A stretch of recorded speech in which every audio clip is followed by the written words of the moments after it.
سر فہرست مسائل ذکر کریں تو ملک کے اندر دہشت گردی کا افریط دوبارہ زور پکڑ رہا ہے اور تقویت ہو رہی ہے اس کی. جیسا کہ پہلے بہت سارے اور تجزیہ نگاروں کا یہ خیال تھا کہ افغانستان میں بدلتی ہوئی صورتحال کے پیش نظر پاکستان میں یہ اثرات ظاہر ہوں گے جو ہونا شروع ہو گئے ہیں. ان میں پہلا اور افسوسناک موضوع محرم کے قریب محرم کی آمد پر ملک کے اندر فرقہ وارانہ ماحول بنانے کی مذموم کوشش ہے. سابقہ سال کی طرح اس میں ملک کے اندر فرقہ وارانہ تصادم کے لیے بہت سارے قدم اٹھائے گئے تھے جو ناکام ہوئے مجموعی طور پر، لیکن خطرناک تھے. اور اس سال بھی یہی حرکت تکرار ہو رہی ہے. یہی تکفیری اور فرقہ باز و فرقہ ساز عناصر ناسبیت پاکستان کے اندر اپنا اثر دکھا رہی ہے. اور ایک ویڈیو وائرل کی گئی ہے سوشل میڈیا کے اوپر، اس کو نشر کیا گیا ہے، جس میں ائمہ اطہار علیہ السلام اور بالخصوص حضرت امام موسیٰ کاظم علیہ الصلاۃ والسلام کی بارگاہ میں گستاخی کی گئی ہے، حداقی کی گئی ہے. اور اسی طرح امام عصر اجل اللہ تعالی فرج الشریف کی بارگاہ میں. یہ پاکستان میں ایک دیرینہ سلسلہ ہے. ہر چند دعوے کیے جاتے ہیں کہ ان کی کمر توڑ دی گئی ہے، ان کی جڑیں کاٹ دی گئی ہیں، لیکن ایسا ہوا نہیں ہے. چونکہ فتنہ پرور مراکز اور فتنہ انگیز فکر موجود ہے اور اس کے اوپر کوئی پابندی و قدغن نہیں لگائی گئی ہے، اس لیے ہر چند کا ایسے حالات پیش آتے ہیں. سابقہ سال اسی طرح کے ایک ناسبی فرد نے حضرت زہرا سلام اللہ تعالی علیہا کی بارگاہ میں حداقی کی، گستاخی کی، اور پھر اس کے جواب میں بعضوں نے خلفاء اور صحابہ کی گستاخی سے تلافی کرنے کی کوشش کی، جس سے ملک کے اندر فضا بہت تشویشناک حد تک پہنچی. لیکن کچھ ذمہ دار افراد نے اور اداروں نے بر وقت اس صورتحال کو قابو میں کیا. ملک بھر میں ریلیاں نکالی گئیں فتنے کھڑے کرنے کے لیے. مفتیان وہ جو مختلف منابع سے فتنے کے لیے پیسہ لیتے ہیں اور ملک کے اندر فضا کو مشوش کرتے ہیں، انہیں کسی طرح مشکل سے کنٹرول کیا گیا تھا. اور یہی کام اس دفعہ تکرار ہو رہا ہے. ہر چند یہ ویڈیو جیسا کہ بتایا گیا ہے کہ پرانی ویڈیو ہے، نئی نہیں ہے، لیکن اس کو اس موقع پر نشر کرنا اور پھر اشتعال انگیزی کرنا لازمی بات ہے. جب اس طرح کی حداقی گستاخی کسی بھی مسلک کے مقدسات کے متعلق ہوگی تو اشتعال یقینی بات ہے. اہل بیت کے شان میں گستاخی ہو تو اس کے نتیجے میں مشتعل ہونا ایک طبیعی چیز ہے.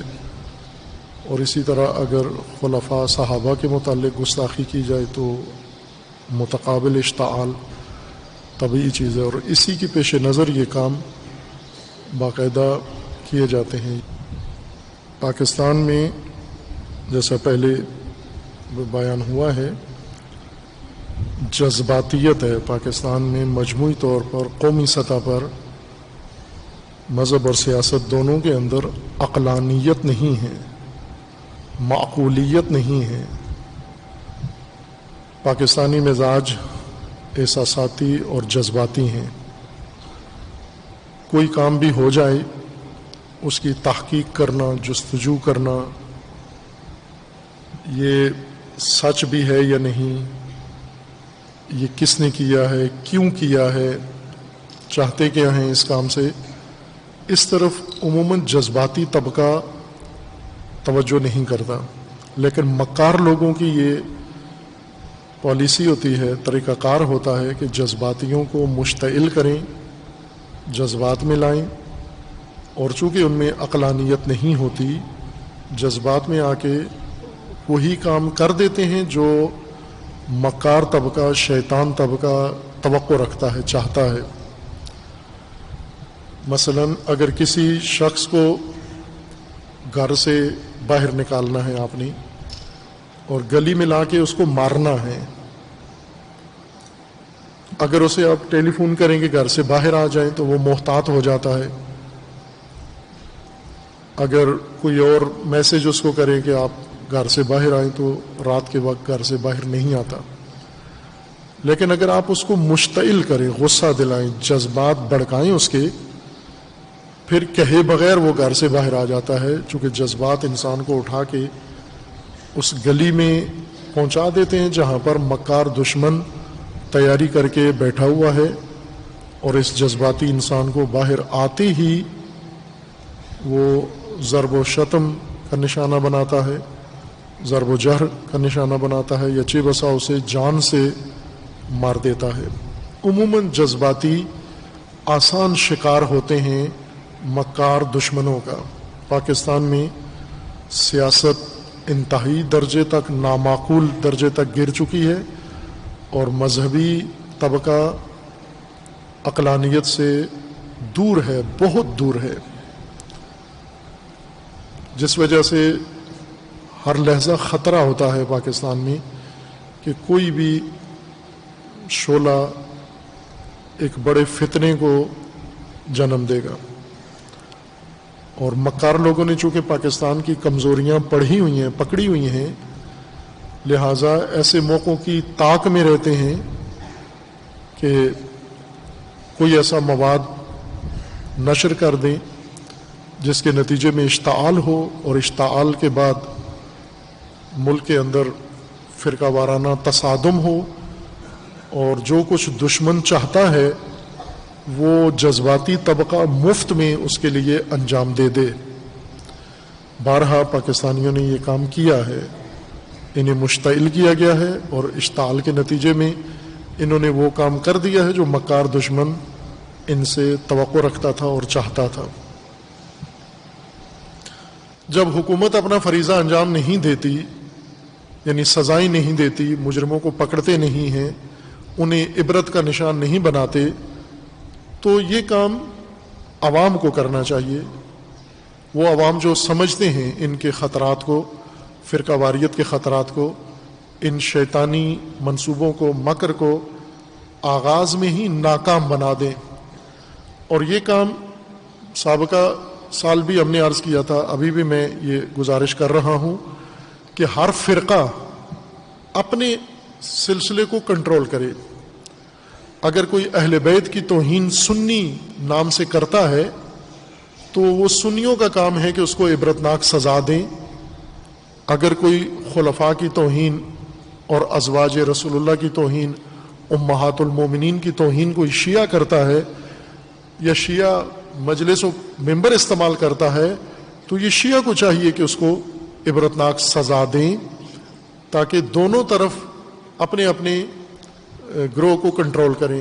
اگر شیعہ کوئی حرکت کرتا ہے اور سنی اس کے مقابلے میں نکلے، سنی کوئی حرکت کرتا ہے اور شیعہ اس کے مقابلے میں نکلے، تو پھر اس جذباتی فضا میں اور جہالت کی فضا میں، نفرت کی فضا میں نتیجہ یہ نکلتا ہے کہ فرقہ واریت کے شعلے ابھرنا شروع ہو جاتے ہیں. تعصب کی وجہ سے جو نہیں قائل معتقد وہ بھی میدان میں آ جاتے ہیں. یہ ہم نے دیکھا ہے کہ بہت سارے علماء سنجیدہ ہیں اور ان کا کوئی ایمان مذہبی منافرت پر نہیں ہے، فرقہ واریت پر نہیں ہے، مذہبی تعصب کے قائل دل سے نہیں ہیں، لیکن اپنے فرقے کی وجہ سے مجبوراً انہیں ان کی میٹنگوں میں، ان کی ریلیوں میں، ان کے اجتماعات میں جانا پڑتا ہے، ورنہ فرقے والے انہیں کہتے ہیں آپ ہمارے فرقے میں نہیں ہو، آپ میں غیرت نہیں ہے، آپ خائن ہو، یا کچھ بھی لقب ان کو دے دیتے ہیں، اور وہ اس کو تحمل نہیں کر سکتے، اپنے فرقے کے دباؤ کو نہ چاہتے ہوئے اس کا حصہ بن جاتے ہیں۔ جب ایک آگ لگتی ہے، آگ پھیلتی ہے، تو پھر جو نہیں قائل ہوتے وہ بھی اس میں کود جاتے ہیں۔ لہٰذا عوام ہر طرف کے وہ یہ دھیان رکھے، مجالس کے اندر، اجتماعات کے اندر اہل سنت اپنی ان افراد پہ دھیان رکھیں جو اہل بیت کی شان میں گستاخی کرتے ہیں، جس طرح اس ملعون انسان نے کی ہے۔